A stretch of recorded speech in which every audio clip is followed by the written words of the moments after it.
Jadi dia sangat kepo kan, ada apa nih, kenapa nih? Jadi kita nggak perlu lagi buat dari nol gitu ya. Kita cukup subscribe dan download. Kalau saya ngejar-ngejar penjahat nih, bisa 90% ketangkep. Sekarang 70% aja udah alhamdulillah gitu. Karena yang wheel account itu, siapa sih pembuka rekeningnya, siapa sih pelakunya. Tinggal download aja, dijamin aman terus setiap hari.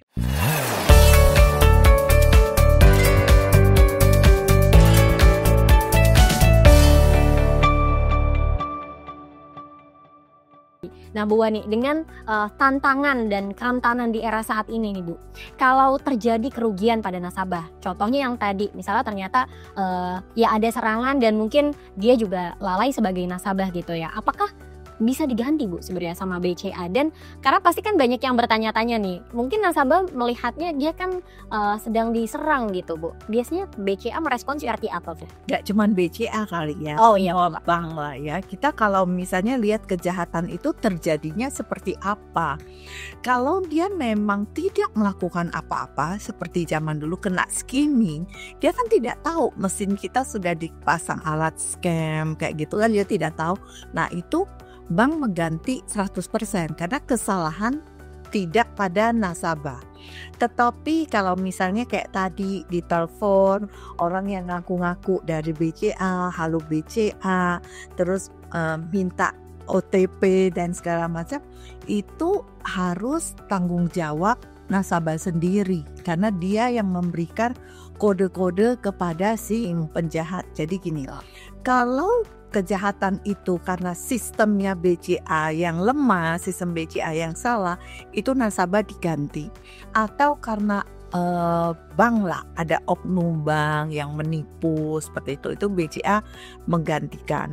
Tetapi kalau karena kesalahan ada kelalaian dari pihak nasabah juga, itu kita tidak ganti. Tapi sesungguhnya kita pasti review lagi. Jadi aku nggak bisa menjawab pertanyaan ini diganti atau tidak, karena bank akan mereview tingkat kesalahannya seperti apa, kerugiannya seperti apa.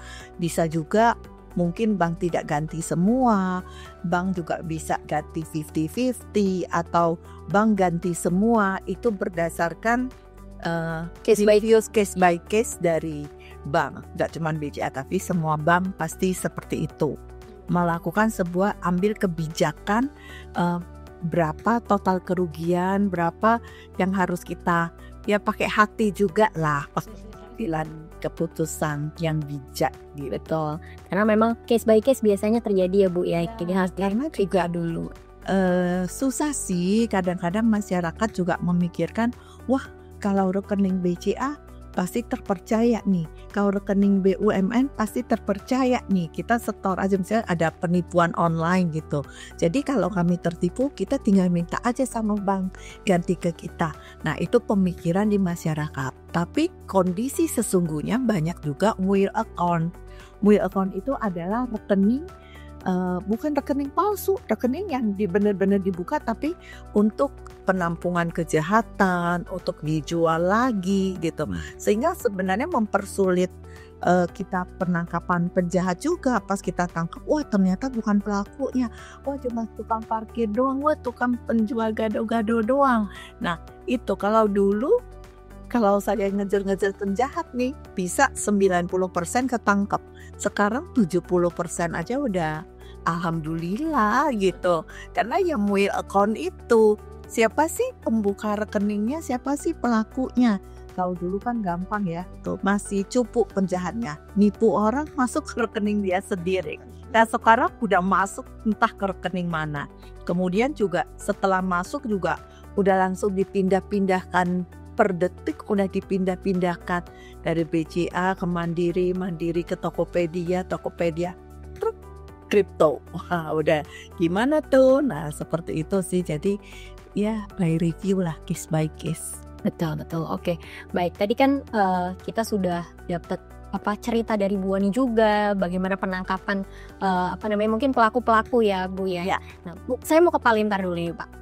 Sistem fraud detection pada saat ini Pak di perbankan, apakah memang sudah adaptif dan secara real time bisa membantu, Pak? Iya, jadi kalau menurut saya ya, terkait dengan sistem fraud detection, menurut saya itu merupakan fondasi yang penting. Ya, karena memang fokusnya itu sistem fraud detection itu di transaksi yang pertama, kemudian juga berdasarkan perilaku nasabah. Ya, jadi contoh misalnya kalau nasabah atau orang gitu ya, biasa duit masuk per bulan 10 juta, 12 juta gitu kan, kemudian transaksi 1-2 juta, 3 juta gitu ya, tiba-tiba ada transaksi masuk 500 juta, 1 miliar, keluar lagi 800 juta, masuk lagi 1 miliar. Nah, itu mungkin akan men-trigger sistem fraud detection. Kemudian juga contohnya kalau misalnya ada orang yang memang dia pakai aplikasi banking, kemudian dia login transaksi di Jakarta, gitu kan, tiba-tiba beberapa menit kemudian dia login di Surabaya, gitu kan, kemudian dia melakukan transaksi di Surabaya, kan agak nggak mungkin nih. Jadi fraud detection mungkin bisa detect, ya. Jadi fraud detection itu bisa mendeteksi secara real time, tadi sempat dibilang. Kemudian juga bisa melakukan pencegahan dini juga, ya. Tapi pertanyaan berikutnya, apakah cukup untuk memproteksi suatu perusahaan atau dalam hal ini banking secara keseluruhan? Menurut saya masih belum cukup, Kita butuh tools tambahan cyber security yang lain. Ya, kita mesti butuh mengimplementasikan beberapa teknologi lainnya. Ya, mungkin sebut aja harus ada security operation center yang dengan teknologi yang terkini, kemudian juga harus ada threat intelligence yang terintegrasi, harus ada security di aplikasinya, security di endpoint-nya, perimeternya dan sebagainya. Jadi tetap butuh tambahan cyber security teknologi lainnya. Kira-kira itu sih. Oke, baik Pak. Jadi memang sekarang memang kita harus lebih adaptif juga ya, mungkin di perbankan ya Bu ya, mengikuti dengan tren yang terjadi pada saat ini. Teknologi itu sangat membantu sekali buat kita gitu. Oke. Karena nasabah kadang-kadang dia nggak sadar kalau uangnya hilang. Sadar-sadarnya udah besoknya ngecek, ternyata saldonya udah tinggal 50%. Baru panik. Tinggal 50%. Iya. Udah tinggal 0. Wah, tinggal nanya ke bank nih. Iya. Gimana nih? Langsung merasa terhipnotis. Padahal nggak ada ya, Bu. Oke. Nah, Bu Wani, bicara soal kolaborasi nih Bu pada saat ini. Kan tentu memang dibutuhkan kolaborasi mungkin antar bank dengan regulator, kemudian juga dengan penyedia solusi keamanan gitu ya. Bagaimana sih Bu kolaborasi yang mungkin BCA atau mungkin pandangan Ibu sebagai pelaku digital perbankan nih Bu melihat kolaborasi ini Bu? Nah, memang apa yang dilakukan bank memang harus kolaborasi di zaman sekarang karena semuanya sudah online per detik kan, seperti yang tadi saya bilang dari BCA ke Mandiri, Mandiri ke Tokopedia dan seterusnya. Nah, kita kan butuh kecepatan gitu, sehingga kita harus kerjasama pertama dengan antar bank. Makanya di OJK kan kita ada scam center di mana mempercepat kita melakukan penundaan transaksi. Kalau dulu, kalau antar bank kita masih harus email, harus ada surat, ya uangnya udah pasti hilang lah, kan memang dananya udah ditunggu sama penjahat gitu. Betul. Dengan adanya scam center pun sangat membantu untuk penundaan transaksi dan uangnya bisa selamat. Kemudian juga harus kolaborasi dengan kepolisian dong. Karena kalau sudah terjadi kejahatan, kalau kita membiarkan, penjahat itu tahu loh, bank mana yang ngejar, bank mana yang cuek, ya udahlah gitu kan. Kan kita nggak ganti, ya udahlah. Nah, dia tahu lah bank-bank yang seperti, tapi kalau BCA enggak, kita kerjasama dengan kepolisian juga kita kerjasama dengan regulator, OJK, BI, kita melakukan edukasi dengan masyarakat. Saya termasuk anggota dari literasi dan edukasi masyarakat juga. Luar biasa. Terus kita juga memang selain kolaborasi, kita memang harus edukasi masyarakat kita, nasabah kita. Makanya kalau lihat Bank BCA itu sangat rajin membuat iklan-iklan yang mudah dipahamin untuk masyarakat dan nasabahnya BCA gitu. Kolaborasi ya banyak lah ya, kolaborasi dengan BSSN juga, kepolisian, cybercrime dan lain-lainnya. koordinasi dengan master system juga gitu ya. Betul, saya juga inget nih salah satu kampanyenya BCA, Don't Know Kasih No. Oh iya, atau tolak dengan anggun. Betul. Kalau ditelepon penjahat, tolak dengan anggun. Tahu-tahu anggun beneran ya Bu yang nelpon ya. Iya. Baik. Nah, Pak Lintar, Ya. tadi Bu Ani sudah cerita nih Pak tentang apa saja yang dilakukan BCA gitu ya. Nah, mungkin Bapak punya best practice, apa sih strategi yang perlu diambil oleh industri perbankan saat ini untuk bisa meminimalkan resiko terjadinya serangan, Pak? Iya, jadi kalau menurut saya ya, jadi ada beberapa hal yang perlu diambil ya. Yang pertama mungkin menurut saya adalah bank itu harus punya atau membuat suatu sistem proteksi yang cerdas. Ya tadi udah sempat disinggung di awal ya, harus punya contohnya ya, harus punya security operation center dengan teknologi yang mumpuni ya, terkini. Kemudian juga harus mengimplementasikan teknologi sesuai dengan best practice. Ya ada istilahnya zero trust arsitektur. Never trust anyone, always verify gitu kan. Jadi zero trust framework, best practice gitu ya.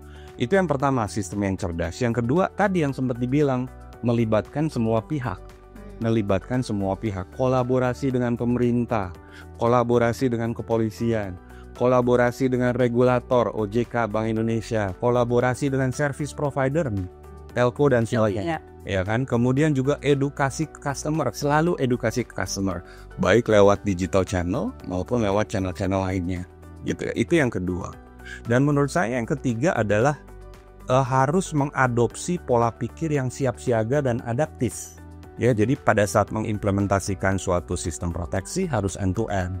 Ya, bukan cuma softwarenya aja yang diproteksi, tapi pada saat pembuatan softwarenya misalnya harus punya incident response plan, harus punya tim yang bisa mensimulasikan krisis. Jadi kalau misalnya terjadi krisis beneran, itu udah tahu gitu, ada attack atau ada fraud, itu udah tahu apa yang mesti dilakukan. Jadi 3 hal itu yang saya menurut saya ya, maksudnya yang pertama adalah sistem yang cerdas, yang kedua kolaborasi semua pihak dengan semua pihak, yang ketiga adalah mengadopsi pola pikir siap siaga dan adaptif. Kira-kira itu, Ino. Luar biasa ya 3 poin tadi ya. Nah Pak Lintar, tapi walaupun misalnya nih sudah dibangun sedemikian rupa, tapi kan tetap namanya kelalaian nasabah gitu ya, pada saat mungkin kita lagi nggak siap di telepon subuh-subuh tiba-tiba, atau misalnya mendapat WhatsApp gitu ya subuh-subuh, disuruh klik link apa ini ya, kebaca aja mungkin enggak, tapi ya udah kita secara nggak sadar klik gitu ya, dan mungkin sembarang klik, entah karena misalnya pesan dari bank atau misalnya pesan undangan pernikahan yang seperti tadi Ibu bilang gitu ya, kita asal klik aja. Nah, gimana sih master system menyikapi hal ini Pak, dengan mungkin kelalaian nasabah ya sering kali terjadi memang. Mungkin saya juga pernah mengalaminya gitu Pak.